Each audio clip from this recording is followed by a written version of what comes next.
Hi, you're listening to Stephan Livera podcast, a show about Bitcoin and Austrian economics brought to you by swan.com. Lawrence Lepard of Equity Management Associates rejoins me on the show, and we're talking about the cost of living crisis, going into recession, generational conflict and boomer hate, as well as US government debt and how many things are breaking. Now, before we begin, remember Pacific Bitcoin Festival is coming up. It's in LA, October 5th and 6th, and now is a great time to look up your flights, get your tickets, organize your hotels, and all of this stuff. There's an awesome lineup of speakers, people like Max Kaiser and Stacey Herbert, Preston Pish, Alex Gladstein, Lynn Alden, Jimmy Song, and so many more. There's going to be multiple stages. This is a great opportunity to learn about Bitcoin and to meet other Bitcoiners, and this is actually a great opportunity if you have family and friends. Think about bringing them along. There's different ways to get them exposed to Bitcoin and see that this is not just some online internet nerd thing. This is a real technology. This is a real movement, and Pacific Bitcoin is going to help push that forward by spreading the message about Bitcoin. So go to pacificbitcoin.com, use code Livera for a discount on your tickets. Mempool.space is a comprehensive Bitcoin and blockchain explorer. You can see the mempool, you can see the blockchain, you can see second layer networks like the Lightning Network, and you have a Lightning Network explorer there. So you can see what are some of the large nodes, where are they hosted, and all kinds of interesting statistics that you can use in terms of how you manage things in your Bitcoin journey. So when it comes to sending Bitcoin transactions, you can go there and search and target your fee based on low, medium, or high priority, which is listed on the site, and they have various integrations into other wallets, so you might even be using mempool.space integration without even knowing it. They also have a new feature coming soon, which is the mempool accelerator integration, so keep an eye out for this one. It's going to be a really interesting one, and of course you can host this yourself. It's free and open source software, so go and check it out over at mempool.space. And now onto the show with Lawrence Lepard. Larry, welcome back to the show. Thanks, Stephan. Really great to be with you again.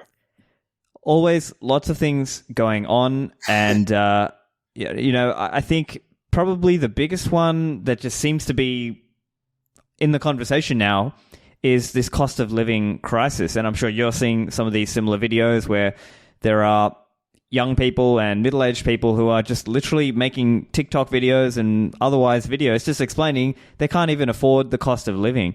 So I'm curious if you have any initial reactions on that, and where does the fiat money play into this? Well, I mean, where the fiat money plays in, but I'll go over it. But yeah, I have this. I very much have reactions to that. I mean, it's terribly sad, and you see it kind of everywhere. And we see the videos. We see this Oliver gentleman who came out with this great song, and it really struck a chord with kind of Middle America. And I retweeted this morning on Twitter. Civil War is one of the trending memes on Twitter. I mean, in online. It's incredibly sad. I mean, the central banks have behaved irresponsibly. We all know that. They printed a ton of money, and as a result, we've had widespread inflation, and it hurts the most vulnerable. I mean, those who are living closest to the edge, if suddenly their cost of everything goes up, their cost of getting to work, their cost of feeding themselves, I mean, the essential cost, their cost of electricity, it's extremely painful. And it's all driven by fiat money and the excesses of fiat money. And I think we're approaching kind of the end game of the fiat money regime, but sadly that's going to take some time to play out, and there's going to be a lot more pain before it finishes playing itself out, I think. Yeah, and of course I agree with you, but I think there's two sides to this story as well, because it could also be that fiat currency has caused people to try to live beyond their means, right? It made them believe that, I don't need to live with my family, I can live out on my own, right? And maybe there's an element to which people are living more atomized lives and not family-oriented lives. And I'm wondering whether you think that's also played into this also. That's a great question. I think that's probably true. I mean, I think when the good times are rolling, people they're gambling and they feel like they have extra money, and they maybe take on too much leverage. They buy more house than they need. They do things they don't need to do. Certainly tough times cause you to focus in on, what really matters, and it's your own personal health and survival and your family. And that's, those are the things that are important. And yeah, a lot of the frivolous stuff, I suspect, is going to have to fall by the wayside. And some of that's good. I mean, gambling on meme stocks and, all the crypto nonsense. I mean, that stuff ought to go away because it doesn't add any value to the economy whatsoever. So Some of that is good. And yes, people did make unintelligent decisions because they were misled into thinking asset prices would always go up. Yeah, sure, I should buy that extra big house. I should lever it up, no problem. And, maybe that's going to prove that it wasn't such a wise decision, right? Yeah, and I mean to your point as well, that is still a fiat consequence, right? It's that people were misled by the manipulated interest rates and the manipulated markets for credit that we all live in. And I see that in some friends I know, people who've taken out HELOCs, home equity line of credit, and of course, 2008 taught us, this, that we could, you could kind of treat your home like it's a bank account, and you can borrow against the value. And I think they were offering HELOC rates as low as 100 basis points, 200 basis points. And when you can borrow money at 1% a year, well, okay, do it. And borrow it and speculate, and borrow it and buy stuff, borrow it and live well, whatever. Well, as we all know, with the interest rates going up the way they have, those HELOC rates are now in the 6, 7, 8% range. And suddenly that really starts to bite. So yes, people were misled by the bad monetary policies. ZIRP was just an amazing crime. Having the cost of money be zero for as long as they had it be zero it was a terrible thing, really bad. It completely distorted the economy in every way. Yeah, and it seems to really, genuinely, it seems to be a global thing, right? We're seeing some of these videos of TikToks and people like this who are talking about their problems in America or in Canada. I'm hearing about stories even back in Australia. Like, we're seeing news articles of families who can't afford the mortgage anymore. I'm born in Sri Lanka, and we were recently there for a family trip. I'm hearing about massive difficulty there in Sri Lanka. So it's all over the world. And people, unfortunately, are not able to point their finger at the right problem, aren't they? In many cases. I mean, obviously the Bitcoiners have figured it out, but sadly, a lot of other people haven't. That's why we say fix the money, fix the world. I mean, it's very easy for these political tribes to get everybody, all the blue guys saying it's the red guys, and the red guys saying it's the blue guys. And it's really both of them. It's neither one is clean. And I suspect the same is very similar in other countries. The politicians want you arguing with each other rather than arguing at the core level, which is if we had sound money, these problems would not exist in the form that they exist. Yeah. And what we've seen as well is, related to that earlier idea that artificially low interest rates cause some of these beliefs, a related idea is this gentleman, I believe his name is Robert Henderson, and I think he coined this term, or popularized this term, of luxury beliefs, right? This idea that, very rich people, and maybe people who've been misled to believe they are rich, can believe certain ideas. Like a common example might be net zero. This idea that we can just have net zero emissions and just live in this kind of fantasy utopia without energy, with 80% of energy being fossil fuel or hydrocarbon energy. And so I think to some extent, some of these so-called luxury beliefs are going to have to crumble, aren't they? Yeah, they definitely are, particularly around, you pointed out a good one with that energy thing. I mean, the other one was with the whole COVID scare. I mean, okay, we've got to save everybody's life from what's really just a bad case of the flu, at enormous cost to the economy and a lot of other people. And so, with an untested vaccine that's now turned out to be quite dangerous. So, yeah, I mean, luxury beliefs. I mean, bad thinking. Fiat thinking is prevalent when the money is broken. There's a lot of bad thinking in a lot of areas, and it's very unfortunate. I mean, we need to, this is a crisis and it needs to resolve, and we need to get to the other side of it, because when we do, there won't be any time for this stupid thinking. I mean, it's all just going to fall away. Yeah. Now, Larry, you've been investing for a long time, and you've seen many cycles. You've seen prior cycles play out. So I'm curious if you see any parallels, right? .com bubble, the 2007, 2008 GFC. Do you see any parallels and any insights that you could share for younger investors and listeners? Sure. Yeah, I mean, I have seen a lot of cycles. As you point out, I am older, and these, these things do just repeat themselves over and over and over again. And I mean, this is from the beginning of time, really, if you go back far enough. But you have boom and bust cycles. It was in the Bible, 7 years of good times and 7 years of bad times. And so yeah, I mean, what we're in right now, I think right now a lot of people are confused, and they kind of think that we had this COVID crisis and that it created a lot of money and therefore created a lot of inflation.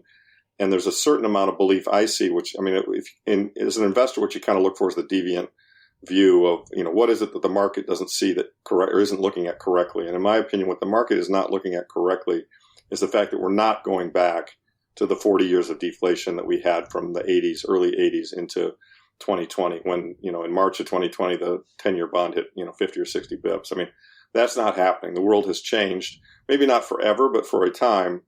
We now live in an inflationary world, for a variety of reasons, and long list. But and I think that the markets have not fully accepted that, and still, the 5x5 Treasury swap says, they think we're going back to 2 or 3% inflation. People think Jerome Powell is going to be successful. He was recently hailed in some article, I think it said the genius of Jerome Powell.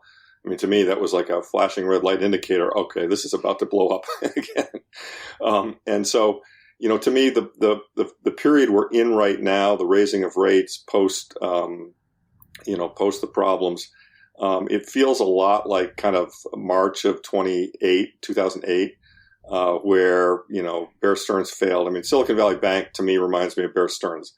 And the big one hasn't hit yet, but it's going to hit. And so there's a lag effect. They started raising rates in February 2022, and there's always a lag effect. And, it's starting to really bite now, I think, and it's going to continue to bite. And we saw it in these regional banks, these large regional banks. It's going to happen in some of the smaller regional banks, and it's going to happen in other places, commercial real estate, et cetera. And so, in my opinion, things are going to start to get pretty tough. And of course, the Fed will hang on too long to these higher rates. They'll say they really want to calm inflation. And then eventually something's going to break.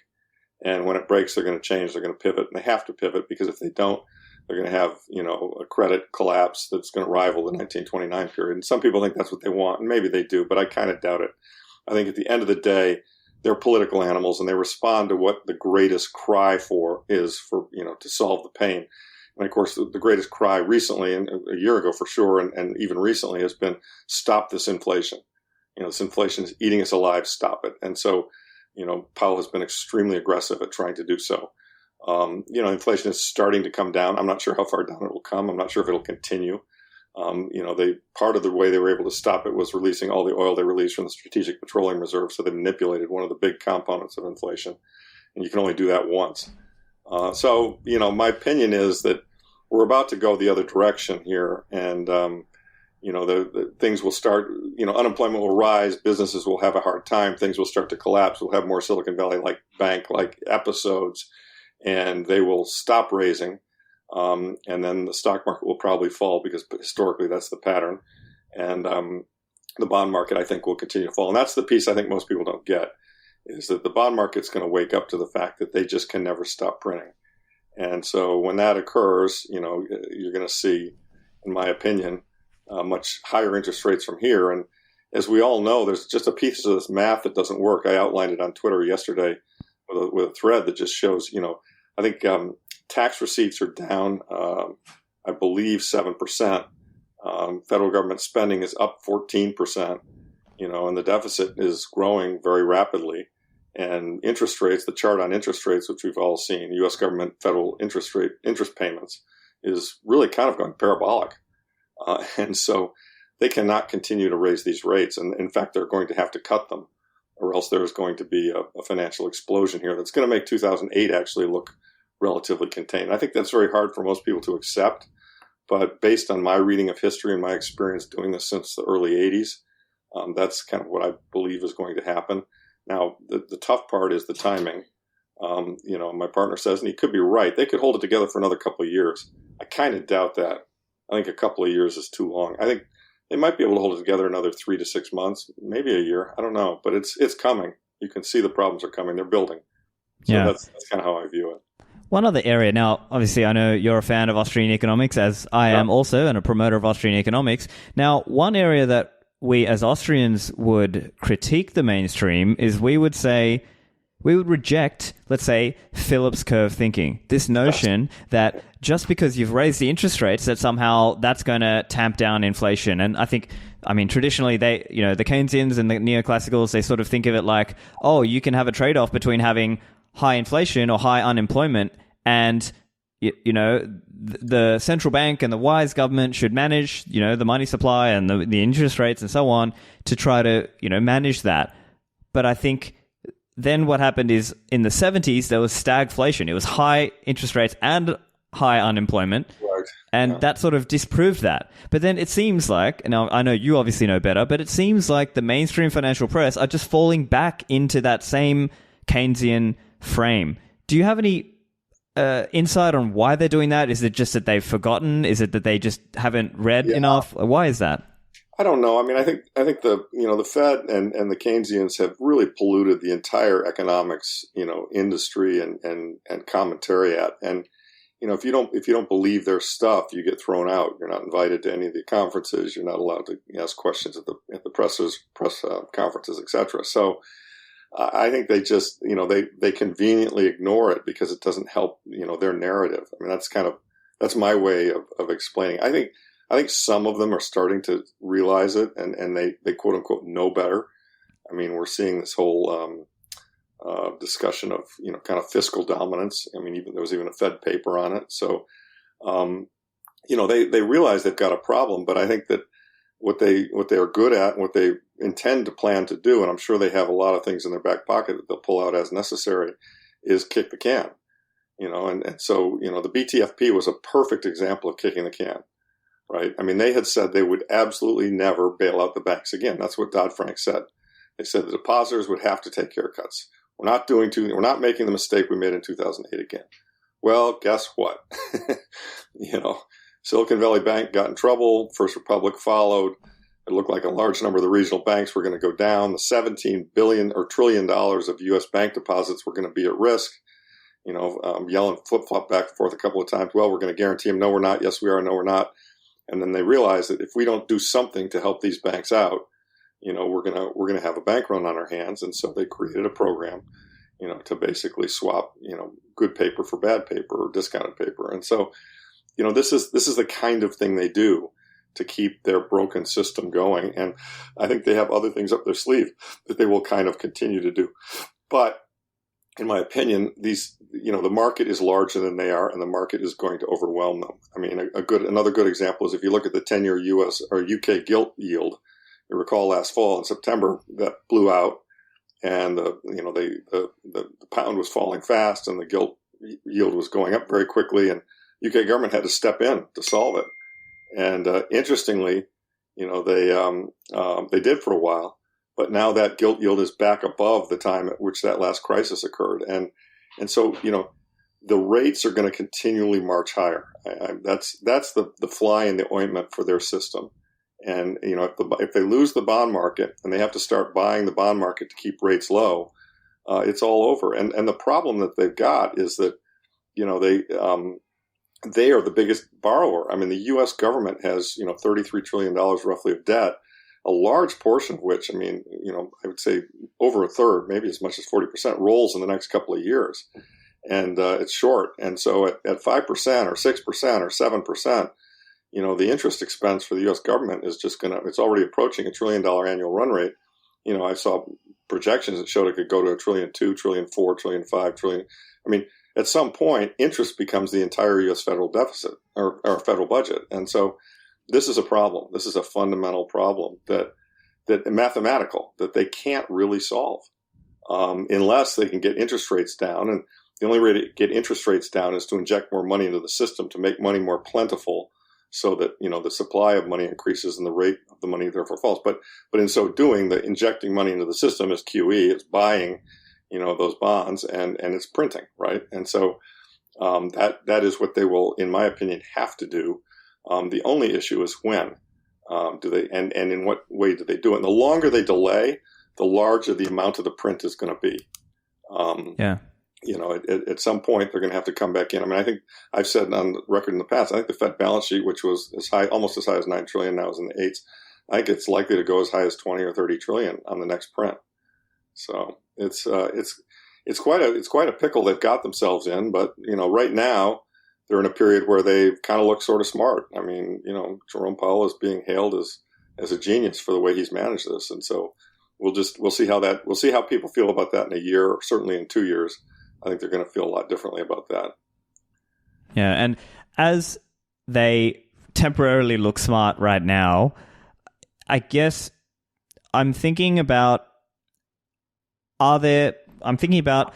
potential ways that they will try to have their cake and eat it too, right? So I'll give you an example. They if we rewind back to the 2008, or maybe even a little bit after, there was this whole concept of interest on excess reserves, right? So this idea that they would sort of help the banks, but pay them also so that they wouldn't loan it out. So that in their view, it would try to let them help bail out the banks, but without causing an inflationary consequence. So do you think there's a chance that they can try something similar to that this time around? Very, very much so. Very much so. I mean, there's some great papers out on that talk about how they've done that. I mean, they have a lot of tricks up their sleeve, and they control all the levers of the monetary apparatus. And so, they created this reverse repo facility, which absorbed a lot of capital.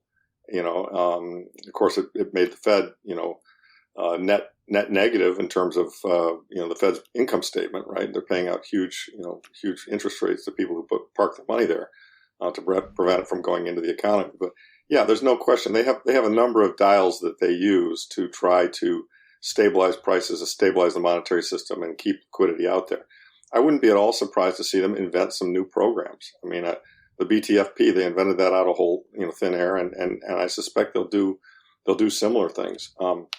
We're also seeing that they're doing everything they can to forgive as much debt as possible. I noticed last night I tweeted about it that Biden just announced he's got a new program for forgiving some more student debt on some kind of a technicality, even though the Supreme Court said that he was unable to forgive the student debt. I didn't dig into the technicality, but the point is they are going to do everything they can to keep the system running and functioning. And that's the piece that people miss about the Federal Reserve. I mean, they have a dual mandate of full employment and stable pricing, and of course they failed on the stable pricing, and they're somewhat close to failing on the full employment. I mean, as Saylor points out, the employment numbers are all cooked, right? I mean, if you've got 40% of the people not in the workforce, I mean, what does full employment mean? You've got all kinds of people who've gone on disability. What does full employment mean? But their third mandate that's not stated, but it's very obvious, is to prevent financial dislocation.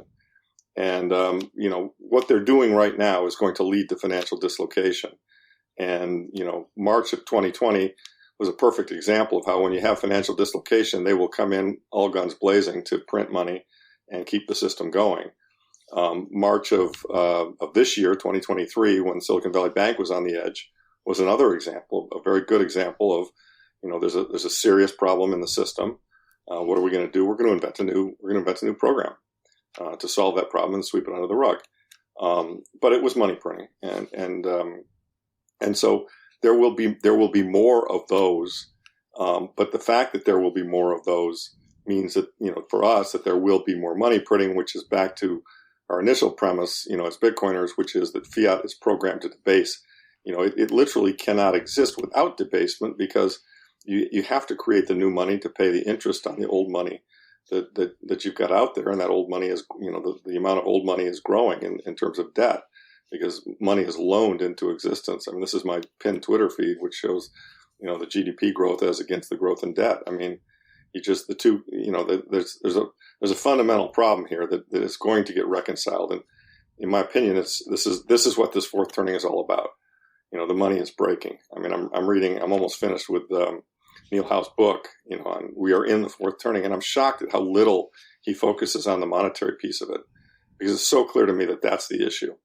I don't think this is going to be a great war, fourth turning. It could be, but I don't think so. I think mankind has evolved to the point at which, the largest powers recognize that to enter into a nuclear exchange would mean the end of all of us. So as a result, I don't think we're going to have a world war.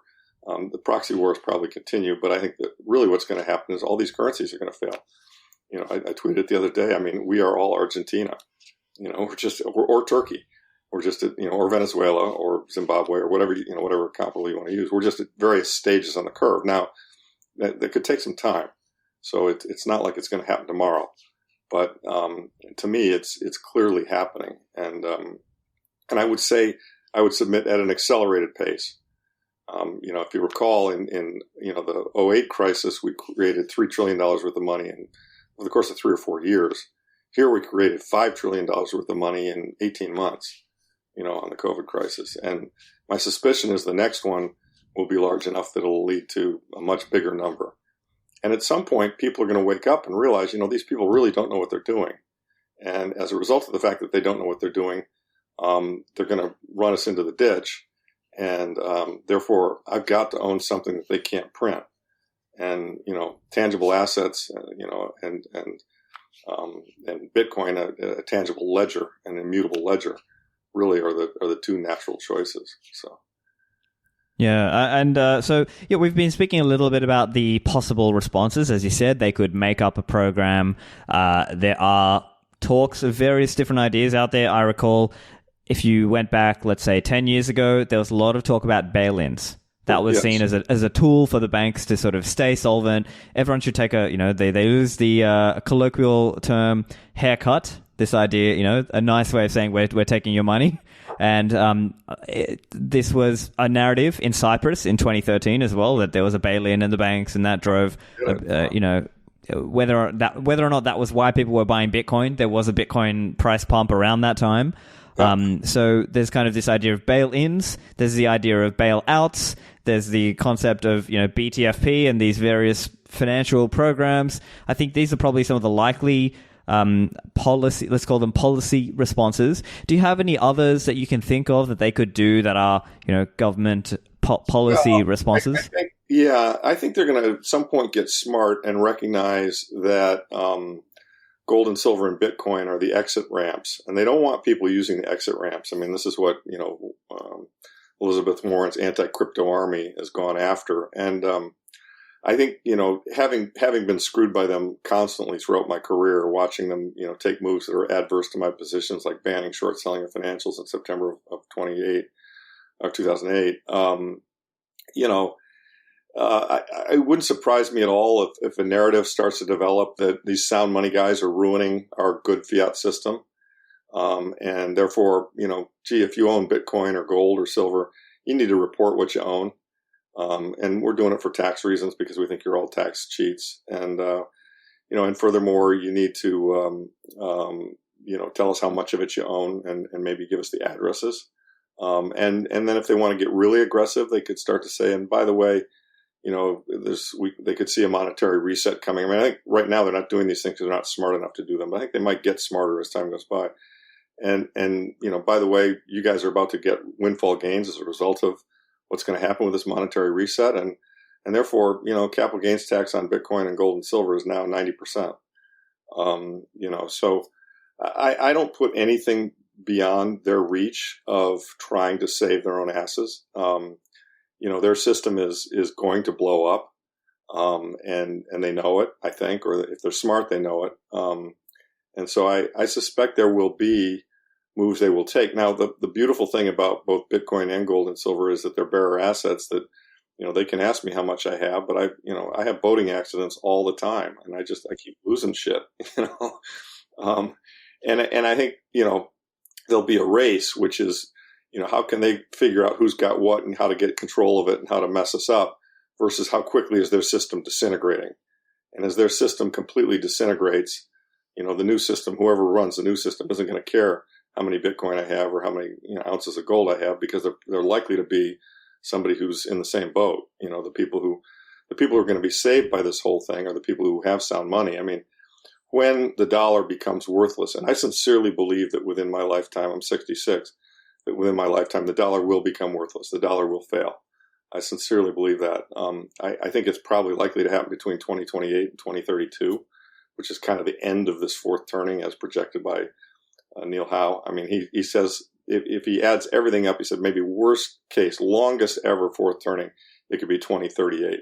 But that's still within my lifetime. So I think the dollar is going to fail because I think it has to, because of the math. I mean, the only way it doesn't, the only way they're able to extend it, Stephan, is if they preempt that failure by getting really smart and tough. And I'm not sure without a crisis they could do it, but what do I mean by smart and tough? They means test Social Security and Medicare. They shut down half of our bases all around the world. They cut the military budget in half. They go heavily into nuclear to reduce our electrical power costs. They basically balance the federal budget, which to me, the odds of all of these things happening are quite small, absent a crisis forcing them to do it. But it's possible. I mean, it's not outside the realm of possibility. And if they do those things, then I think the dollar won't fail. But again, I look at our political constellation. I don't think the odds of those things happening are very high, at least not based on what I see today. Back to the show in a moment. When it comes to securing your Bitcoin, CoinKite.com are unmatched in terms of providing ultra-secure hardware devices that you can use to secure your coins, most notably the cold card. But don't forget, they also have a range of other accessories that you can use. So for example, there's the block clock, which you might have seen in the background of different videos of various famous people, and it's really a great accessory to have. They also have the metal seed backup product, which is called the seed plate. So that's another really cool one that you don't want to forget. And they have other accessories that you can use with your cold card, such as the cold power and a range of other tools and accessories. So go to coinkite.com and use code Livera for a discount on your cold cards and get other Bitcoin gear there. Next up is Base 58. Base 58 is a Bitcoin protocol school. Are you looking to learn to build with Bitcoin, or do you want to learn about Bitcoin development? And don't be worried, they have classes ranging all the way from beginner up to expert. They have classes that are online as well as in-person intensive classes where you can learn in a safe and easy environment from Bitcoin and Lightning experts. So they've got a Taproot intensive in-person class coming up soon. This covers Taproot, obviously, TabScript, Schnorr, Frost, and Musig too. This is an in-person class. It's coming up just prior to TabConf in Atlanta, so that's 4th to the 6th of September. And this same class is on again in Austin, the 13th to the 15th of November. Now for this one, it is an expert level class, but make sure you go online and apply for this over at base58.info. If you're looking to learn to build with Bitcoin and you want to become a Bitcoin developer, go to base58.info. And now back to the show. I see, yeah. So essentially, it would take massive spending cuts, and that is going to be politically infeasible. Exactly. And also think of what those spending cuts would do to the economy. I mean, massive spend. I mean, it would. I mean, any way you look at it. I mean, sadly, it really is sadly, because the whole world is going to suffer. But sadly, there's nothing but pain ahead here for a while until we get through this thing. The bright side of that, sadly, is that on the other side of it, a lot of this nonsense that we see in the society and world today is going to just fall away. And everybody's going to go back to kind of, core values, and, grifters and bullshit artists and politicians and a lot of the people who've done extraordinarily well under a crazy fiat system, they're going to be wiped out and poor. And the people who've, been careful and husbanded their money in the form of sound money, they're going to be, relatively speaking, better off.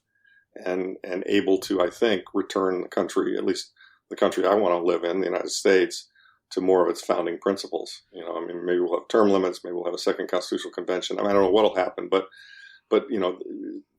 massive change will need to take place. And I think, the only way, sadly, the only way to get to that massive change is everything is so effed up that everything's on the table, And so that's how I see it unfolding, Yeah, it's a sad, but I think there is optimism on the other side of that. And so we've been talking a little bit about at a government level, government policies and things like that. But I think maybe there's also an element at a social and a cultural level that maybe that will also be part of the shifts too. Like, so as an example, instead of this idea that everybody has to move out at 18, maybe it's more like, no, you actually live with your parents for a bit longer. And instead of paying for multiple homes and apartments or whatever, there's a focus on that, and maybe that is part of the social response to this also. Absolutely, and also I think some of the individualism I think will fall away. There'll be much more. In the millennial generation, I have 3 millennial kids, and I see them as being much more concerned about the overall well-being of the world and the economy and their fellow beings than my generation of boomers, who were all just about let's see how much we can get and let's see how fast we can get it. Really, to be quite frank, in the Reagan 80s, that was what it was all about. And that'll be because, so much pain will have been doled out that it'll be like, hey, can't we figure out a way here to make the world a better place for everybody, not just for the 1%? So I really sincerely believe that could happen and will happen, is likely to happen. The hero generation of the millennials, I think, is going to usher in a much more egalitarian world with a better set of values. And that's my belief. Yeah, that's interesting because we are also seeing, along with that cost of living crisis, I'm also seeing a little bit of a generational war, and you might be seeing this also, where there's a bit of boomer hate or boomer.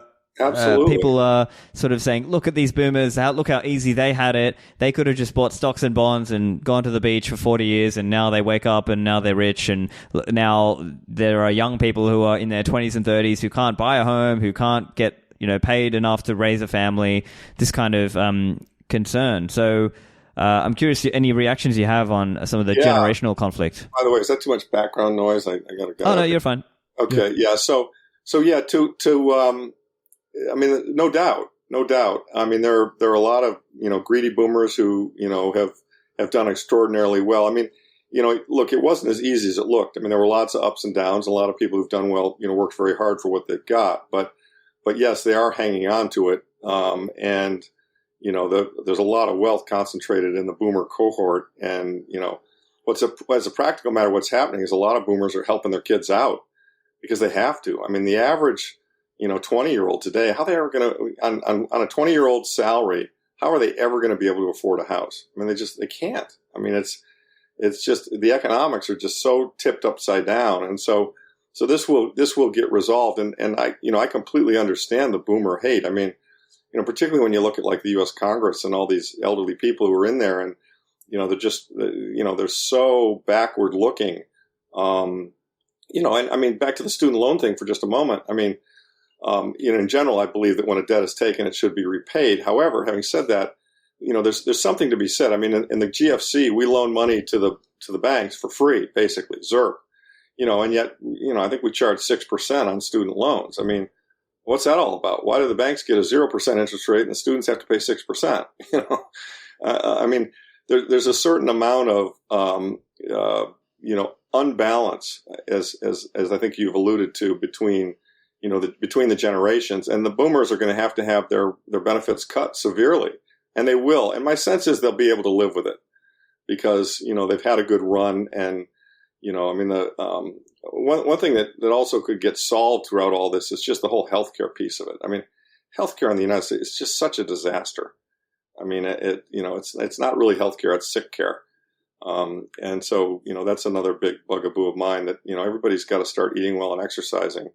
And because that's a long time preference activity, right? For sure. Look, but yes, there will be generational strife, and probably there should be, and it's time for a lot of these boomers to go, and it's time for reform, and all I would say, because I am a boomer right in the heart of it, probably almost in the peak year, I was born in '57, is don't put us all in the same bucket. There are boomers who get it, and then there are boomers who don't. And, some of us, like myself, are, that's kind of what I've dedicated myself to, is trying to fix this system. Because it's a broken system. It's an unfair system. And I care about what my kids and my grandkids are going to, be living in. And I figure at this stage of my life, the appropriate thing to do is to try and work towards a better system. Yeah, I mean, that's very admirable. And certainly I see there are some boomers out there who get it, like yourself and people like, Gary Leland and others out there. And Foss, of course. And so it's interesting that we're seeing some of these demographic battles in a way, because as an example, in Australia, there's fighting going on about the superannuation system, because basically it's kind of similar to the 401k system for Americans. But the gist of it is that they had a preferential tax arrangement, and now what's happening is they're sort of saying, well, actually now we need to tap into that. And so there are all these people who've had kind of like a forced savings in a way, but it's put in this pool that they can't access until they're 65 or 70, or until the technical term is preservation age. And so then it sort of creates this new football that it's a government, controlled, or it can become a government controlled pot of funds. So it's just like That's certainly, when you mentioned earlier, you asked, what are the things the government could do? I mean, one thing they could easily do is say, look, your 401k, you're going to lose your tax benefits in your 401k if you don't use half of it to buy government bonds. I mean, I've kind of been expecting that as a possible. They're certainly. I mean, they can do anything they want, and they've got a problem, which is they're deeply, deeply indebted and getting more and more in debt. And the math suggests that that's going to come to a conclusion here at some point. Yeah, so it's more just a question of timing then, and how long can they kick the can? Is it going to be a few years, or is it really going to be more like a decade or 2 decades or 3 decades? I don't think it's 2 or 3 decades. I could see a decade, and I'm just looking at the slope of the curve. And things are happening more quickly, and they're happening at larger scale.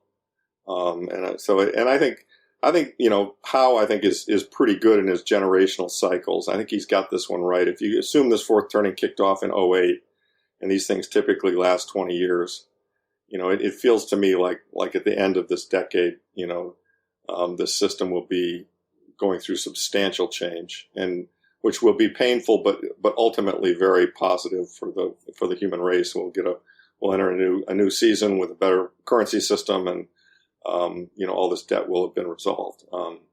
And frankly, a lot of it will have been written off. Yeah, and that's going to be challenging for some people too, because for them, that other person's debt is their asset, right? They may be bond holders. And so they're going to have to take a loss, and that's going to be rough for them, because they're going to feel like, I made all this money after investing, and now it's getting written off, and you can see that. Absolutely. No, there are winners and losers here in this whole thing, sadly. And the losers, I mean, the biggest loser without any doubt is going to be anybody who holds any sovereign debt, because these sovereigns have proven themselves to be irresponsible. And this crisis is unfolding at the sovereign level, and that's why it's called the everything bubble. It's unfolding at the level of the money itself. And so, the odds are high, in my opinion, that the money becomes worthless. I mean, people think it can't happen because the U.S. has all the military and we're the reserve currency, we're the largest country, et cetera, et cetera. But if you look at what's going on here, the pattern that we have, basically this has happened over and over again in third world and emerging countries. And Reinhard and Regoff in their studies and all have shown that, out of 100 examples of countries that have gotten this much debt to GDP, like 99% of them, either default or massively inflate, to get out of it. And so, even though we are the world's reserve currency, I don't think that lets us out of the mathematical problem. I think it's there and it's going to exist. Yeah, and so that's the other big talk of town, is this de-dollarization narrative, and are we moving into a multipolar world? Now, I think there's a few things on this, like our friend Safety, and his view is more like, look, a lot of countries want to try and set up their own alternative. Maybe BRICS is going to try, but at the end of the day, they still need to have a credible enough bond market for other investors to want to buy that thing. And, it's kind of like the Ronnie Coleman quote, everybody wants to be a bodybuilder, but ain't nobody wants to lift this heavy ass weight. And it's kind of like that, but with government bonds. And so even though the US is the worst, or not the worst, is bad, the US dollar is kind of, devaluing, it's still less bad than the alternatives. So I'm curious how you're seeing that when you kind of blend all of that together, this idea of a multipolar world. Yeah. Well, look, I don't think the dollar is going away, and I'm actually friends with Brent Johnson, and I subscribe to his milkshake theory that the dollar is the best of all the shitty currencies. They're all fiat currencies. They're all shitty. But for historical reasons, the dollar is the leading one. But what I think is happening that's very important is that the dollar used to be 95% of all trade was denominated in dollars, and that's changing. That's literally and logistically changing, and you're starting to see countries invoice each other in their own currencies and just trade directly, skipping the dollar. And then the other issue here is you really are talking about two different things. You're talking about what currency do you trade in, so that you need to buy it briefly in order to buy something else. And then you're talking about what currency do you want to store your value in. Yeah. And I think what's going on is that more and more people, more and more countries are coming to realize that the dollar is not a reliable place to store value. And so, the BRICS in particular have said, we're tired, we're going to make the rules now. We've got all the commodities. You don't. You need our commodities. You've underinvested in commodities for 20 years. We're going to change the rules, and we're going to make you either pay in terms of, using our new BRICS currency, which I think they're going to probably announce in a few days on August 22nd in South Africa, or we're going to go to something that's more, and I believe what it'll be is it'll be gold backed or gold linked. And so, what they're saying, in my opinion, is, we know your fiat is losing 7 to 8% every year compound over time, and we're not going to hold it. And so, it's just one more Jenga block being taken out of the debt structure of the United States. I mean, as Luke Groman points out, since 2014, foreign central banks have been net sellers of U.S. treasuries. I mean, we used to be able to run these deficits, and we had buyers all over the world for our debt as a result of the creditworthiness of the United States. That's no longer true. China is now a net seller of U.S. treasuries. And yet, all these central banks are also net buyers of gold. Sadly, they're not net buyers of Bitcoin yet. They haven't moved to that step. They're on their way to getting there, but they just don't understand it yet, except El Salvador. And so, they recognize that they need to denominate value in something that governments can't print, because they're very much aware of the issue as well. I mean, it's one of these issues that's just becoming more and more clear to everybody.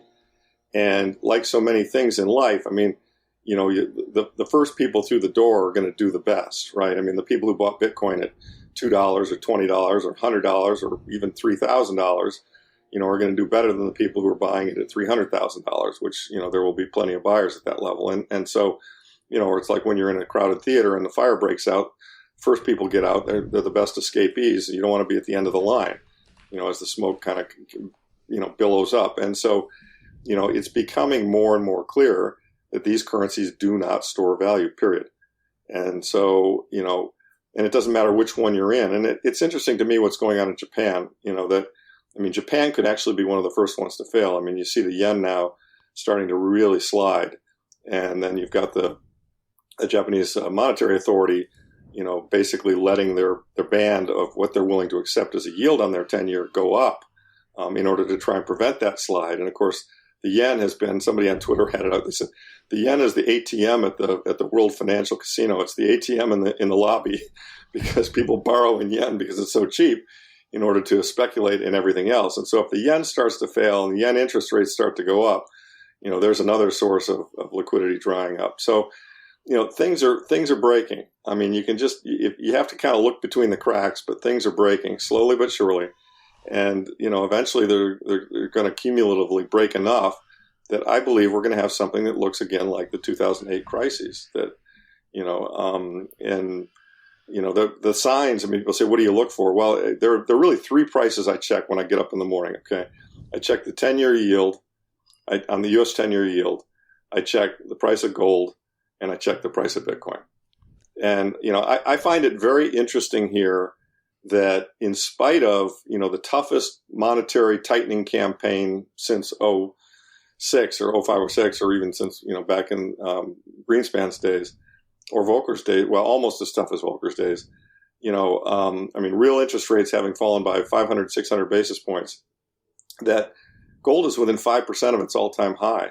And Bitcoin is up 75% this year to date. And so what's going on here is these two sound money assets smell what's coming. They're not buying it. They're not, in the past, if you'd had this kind of an interest rate raising campaign, gold would have gotten slaughtered. It just would have gotten completely hammered. And some of that Bitcoin rise is coming out of the FTX bounce or the FTX low. I mean, we all know 15,000 occurred because FTX blew up. But the point is that the markets are saying, we're looking around the corner and we know what's coming. We know that Jay Powell can say whatever he wants, but we know what he's going to be forced to do. And his words are just words. I mean, and that's the thing I encourage everybody to understand. I mean, remember when he was saying inflation is transitory and we're not even thinking about raising rates? I mean, that wasn't that long ago. It was 2021, fall of 2021. I mean, the dot plot had, interest rates going to, 75 bips or something, maybe 100 bips, up from 30 bips, right? And here we are at 550. I mean, these guys will do whatever is expedient for them at the time. And then they will claim that they, quote unquote, had to do it, that they stopped the ATMs from not working. I mean, That was the claim in 2008 when, Paulson was on his knees begging to Nancy Pelosi, if you don't give us this TARP bailout, the ATMs are going to stop working and the entire country is going to shut down. And of course, she fell for it, and they fell for it, and they gave them the money. So, that another moment like that is coming. We just don't know exactly when, but we do know that it's coming, and we do know that the policy response, in my opinion, there are those people who think they'll let us go into a Great Depression. I don't think so. I think they will respond the way Arthur Burns did, and they will turn around and they will, drop rates and start printing again. They have to. So. Yeah, well said. And so when it comes to this question of, we've seen the yield curve invert, which is also a classic indicator for recessions coming, but there's normally a time lag to these things also that, people are talking about how the housing markets around the world are dropping, or in parts of the world, and that cycle can take a few years, right? We might be only 1 year into that, and maybe it takes 2 or 3 years for the property down cycle to happen, and then at that point, that's when the so-called policy response comes. And actually talking about this, and I'll put it up on my Twitter feed when it comes out. I just got it in my email, but there's a gentleman who was a friend of mine named Dan Oliver, who was really a great monetary historian, is writing a book on the history of money, and has done just really in-depth research. And he goes back into the 1800s. He looks at these, and it tends to be the lag effect, if you kind of average it out, tends to be about 2 years from the time at which the tightening begins. It really bites hard in about the 2-year time window. And so, Powell started raising rates in February of 2022. So 2 years would be February of 2024. And my opinion is it might happen this fall. I mean, to me, Silicon Valley Bank felt like Bear Stearns failing. I mean, Bear Stearns failed in March of 2008, and the GFC hit in September, October. Bear Stearns, I thought, this is big. I'm sorry, Silicon Valley Bank, this is big. And, 6-month lag. So we could see fireworks this fall, but maybe not. Maybe we make it into next year. Maybe we make it into late next year. I don't think we make it 2 years. I think that this fall next year, things are going to start to happen at an accelerated pace. Now, they'll counter them, and that may drag it out longer. So we have to be prepared for that. But at the end of the day, what I rest on is the mathematics of the situation. And so as a result of that, I'm a very long-term investor. My time preference is extremely long. The money I'm investing, I don't need it. In fact, it's probably for my kids or my grandkids. And so as a result, and my goal is to maximize it. And so as a result, I'm just very comfortable to sit here and watch the circus, watch the circus come to town, because the circus is coming. we know that, and it could be a hell of a show, right? We know that, and I find it kind of amusing to watch what the Fed heads say and do, and this, that, and the other, and there's certain signposts. Like, to me, as I said, there was an article recently, the genius of Jay Powell. I thought, oh boy, that's a signpost. You know what I mean? All right, Jay, we've reached peak Jay Powell right now. I mean, it's that's like the Business Week cover that said in 1979, it said the death of equities. And, that was right before we started the 1980s, the largest, run in the bull market in equities we've had in a long, long, long time. And so, to me, this is a very good negative indicator that the genius of Jay Powell is about to start fading very, very quickly, in my opinion. And you know what? And I'm sure you've seen this as well historically. That's part of the cycle. We've seen Alan Greenspan lauded as this amazing figure. We've seen Ben Bernanke given awards and, lauded as a hero. He wrote his book called The Courage to Act. That's Ben Bernanke's, book title. Right. He got a Nobel Prize, right? For ruining the financial system. He gets a Nobel Prize, right? How do you do that? Yeah. So I guess it comes down to a cultural, that's where the culture is. And that's where, let's say, the financial press and the talking heads, the typical talking heads are just talking in that way where they're very much praising the central bank, praising the government for being such great stewards and managers, whereas obviously those of us who are skeptical are looking at that as, hey, that's a warning sign, and we are, let's say, playing a waiting game. Yeah, there's a lot of irony in those kinds of things. And as my father always used to say, God has a sense of humor, right? I mean, just before he's about to get the shit kicked out of him, they're telling Powell what a genius he is. Well, we'll see. Let's see how that looks in about a year or two. I think it's going to look substantially different. Yeah. Well, there you go. All right. Well, I think that's probably a good spot to finish up. I think, we've covered a lot of things, but fundamentally, I think it's fair to say things are breaking. Things are breaking. They're taking a little longer than I thought, but they are breaking. And, I think the good news is we have these great exit paths. And, and I think our job, and I know you do it, I know Swan does it, and I know, everybody I know does it, and that's what I do on Twitter. Our job is just to spread the word as much as possible, because you won't get a do-over on this. I mean, if it happens the way I think it happens, Bitcoin will be through, the chance to buy Bitcoin below $30,000. I mean, what a gift this is. I mean, just an amazing gift. I mean, the fact that you could be a whole coiner still. I mean, that an average person, obviously 30,000 is a lot of money, but that real people, real normal people could, buy one whole coin. And that's an amazing gift. Because I don't think that'll happen. That's not likely to happen again, after this next run.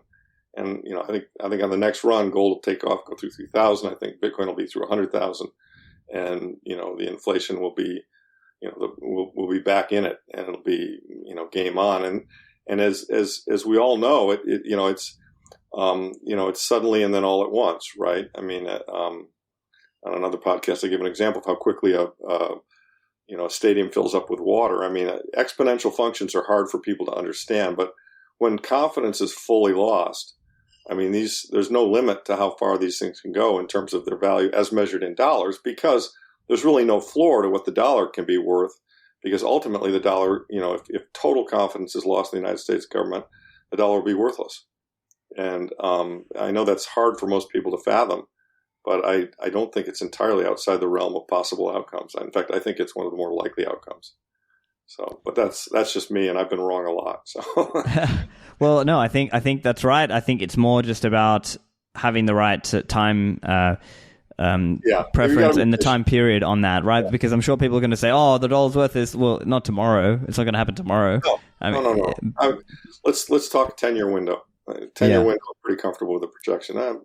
Like I say, I could still be very wrong. We'll see. Yeah. But I think people who save in Bitcoin terms or silver and gold terms they're going to appreciate the fact that they've done that versus some of the other choices they have for where to put their money. Fantastic. Well, that's a great spot to finish. Larry, where can people find you online? Yeah, so I have a website, ema2.com. The videos are up there. Our quarterly letters are up there. There's a free sign up for the quarterly letters. We won't spam you. And then I make a lot of noise on Twitter, just at my name, at Lawrence Lepard. And most of it's just anti-central bank, anti-fiat money. That's what we love to see. All right. Well, thank you, Larry, and hope to see you soon. Enjoyed it. Thank you. I hope you enjoyed the show. If you did, please make sure to leave a like and share the show with your family and friends. Get the show notes at stephanlivera.com. Thank you, and I'll see you in the Citadels.